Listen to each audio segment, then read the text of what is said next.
Have you read 1 Kings 10? And by this point, through the book of 1 Kings, you have read about the building of the temple, the dedication of the temple, and God's appearance to Solomon following the dedication. What were your thoughts and observation as you read? Did you discuss these questions and findings with someone else? How did they respond? Reading isn't a checkbox. It should not only draw us closer to God, but it also should provide discussion points in our everyday conversation. As we read in chapter 10, we read of the great wealth and reach of the kingdom under King Solomon. It is impressive.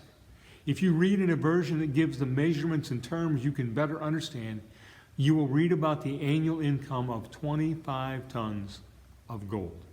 The list of other items adds to the wealth. These verses give us a summary of the standing of Solomon, beginning in verse 23 of the 10th chapter. So King Solomon became greater than all the kings of the earth in riches and in wisdom. All the earth was seeking the presence of Solomon to hear his wisdom, which God had put in his heart. There was none like Solomon. More importantly, there is none like God. While we can get caught up in all the wealth and celebrity of Solomon and even wonder what it would be like to have all that he had, this wasn't the point of the riches and status. God had blessed Solomon. Solomon became the vehicle God would use to draw the world to himself.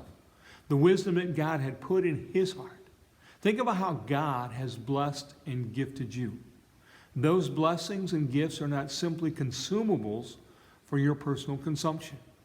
God desires that the work he has done in your life would draw those who stand on the outside of his grace and mercy to a place where they can see God and the salvation he offers.